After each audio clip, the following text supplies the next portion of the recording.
One of the victims of yesterday's attack outside a Manchester synagogue was actually shot dead by police officers.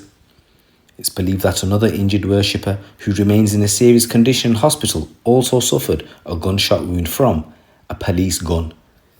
They'd been standing behind the synagogue door at the time, and it's believed both victims were trying to stop the actual attacker from gaining entry. In a police statement this morning, Greater Manchester Police said it's not believed that the attacker, Al-Shami, who's 35 years old, was armed with a gun, and that both individuals were shot by officers. The individuals have been named as Melvin Kravitz and Adrian Dolby, and they were killed following the attack outside Heaton Park Congregation Synagogue in Manchester. Police have not confirmed which of the men suffered a gunshot wound. Al-Shami, who came to the UK as a young child, was granted British citizenship in 2006, and he was also shot dead by police. He was actually not known to the police or security services prior to Thursday's attack. It's understood that Greater Manchester Police has referred itself to the police watchdog, the IOPC, over the incident, and Home Office post-mortem will be taking place later this morning. In a statement, Police Chief Constable Sir Stephen Watson said the Home Office pathologist had advised that he's provisionally determined that one of the deceased victims would appear to have suffered a wound consistent with a shot injury. He said it's currently believed that the suspect, Al-Shami, was not in possession of a firearm, and the only shots fired were from Greater Manchester Police's authorised firearms officers as they work to prevent the offender from entering the synagogue and causing further harm to our Jewish community.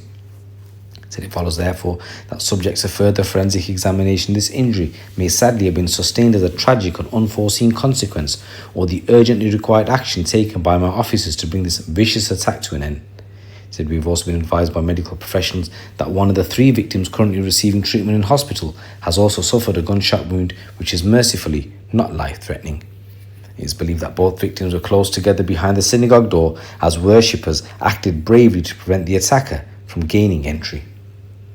It comes after the police chief yesterday praised brave officers and told how the armed police that were scrambled to the scene shot Al-Shami dead within 7 minutes of the first 999 call.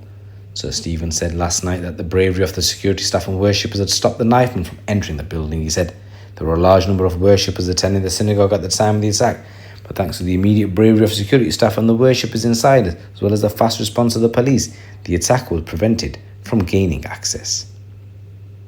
So this is a new story coming in. Let me know what you think. So many Jewish families first came to this country as a place of refuge, fleeing the greatest evil ever inflicted on a people. And Britain welcomed them. Communities like the one attacked in Manchester provided safety, but also the security that comes from a promise that this is a country that stands up to hatred, and that we don't just provide refuge, we provide a home. For so many Jewish families, that is the story of Britain. But Britain is also a country where Jewish buildings, synagogues, even schools require round-the-clock protection, where dedicated specialist security is necessary because of the daily threat of anti-Semitic hatred. Today's horrific incident shows why. And while this is not a new hate, this is something Jews have always lived with, we must be clear. It is a hatred that is rising once again, and Britain must defeat it once again. On behalf of the nation, I want to offer my condolences to the families and victims affected.